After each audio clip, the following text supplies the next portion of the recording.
기독교의 핵심은 그리스도의 십자가의 죽으심과 부활하심입니다. 바울은 부활이 그 핵심 중에 핵심인 것을 우리에게 가르쳐 줍니다. 우리의 믿음의 근거도 우리의 구원의 근거도 부활이다라고 하는 것입니다. 그래서 저와 여러분들이 오늘은 이 부활의 의미를 살펴보고 믿는 자는 어떻게 살아야 할 것인가를 한번 고민해보는 시간을 가지려고 합니다. 예수님께서 부활하셨습니다. 근데 그 사실을 믿는 것은 쉽지 않습니다. 예수님께서 화를 내는 장면은 많지 않은데 두 가지 일에는 예수님께서 화를 내셨습니다. 하나는 우리의 믿음이 부족할 때, 그리고 또 하나는 우리의 믿음이 없을 때 화를 내셨습니다. 오늘 말씀에도 보면은 예수님께서 그 제자들에게 나타나셔서 꾸짖으신 이유가 무엇입니까? 그들이 믿음이 없는데 어떤 믿음이 없다라고 하는 거예요? 부활한 것을 믿는 믿음이 없었기 때문에 예수님께서는 그들을 책망하셨다라고 하는 것입니다.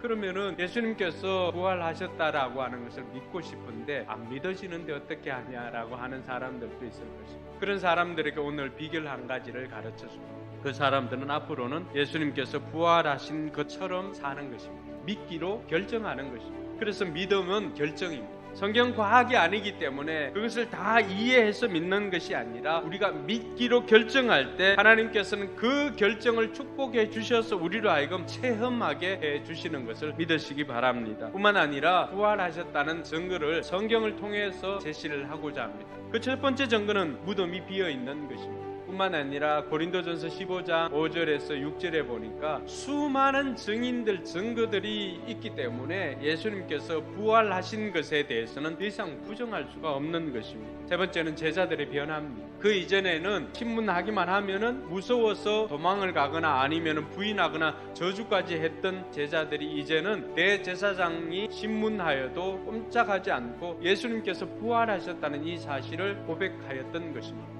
그리고 네 번째는 예수님 자신의 증언입니다. 나는 부활이요 생명이니 나를 믿는 사람은 죽어도 살고 살아서 나를 믿는 사람은 영원히 죽지 아니할 것이다. 이 부활이 확실하다면 저와 여러분들은 어떻게 살아야 할까요? 부활을 믿지 못하는 제자들에게 예수님께서 친히 자신이 살아났음을 제자들에게 보여주시고는 그들에게 부활의 복음을 전파하여라 라고 말씀해 주었습니다. 예수님께서 죽으시고 부활하셔서 죄와 죽음을 정복한 것을 믿으면은 우리는 전하지 않을 수가 없습니다. 부활하신 예수님께서 저와 여러분들의 죄를 다 용서해 주었고 무엇보다도 저와 여러분들을 자유케 해 주었습니다. 예수님께서 부활의 첫 열매가 되셨기 때문에 그 나무에 있는 사람들은 계속해서 부활의 열매를 맺게 되는 것입니다. 그래서 이 모든 사실들을 우리가 나가서 전하지 않을 수가 없다라고 하는 것입니다. 예수님께서 우리가 이 부활의 복음을 전하면은 그냥 있지 않겠다고 약속합니다. 우리에게 능력이 나타나게 해주십니다. 믿는 사람들에게는 이런 표징들이 따를 터인데 곧 그들은 내 이름으로 귀신을 쫓아내며 새 방언으로 말하며 손으로 뱀을 집어들며 독약을 마실지라도 절대로 해를 입지 않으며 아픈 사람들에게 손을 얹으면 나을 것이다. 왜 이러한 능력이 나타나게 될까요?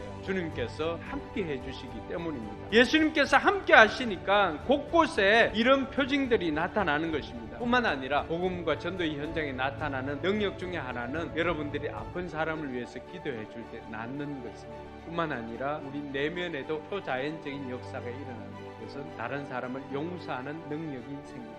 저와 여러분들의 복음을 전하는 현장에도 이 은혜와 이 능력이 나타나게 되기를 주님의 이름으로 축원합니다.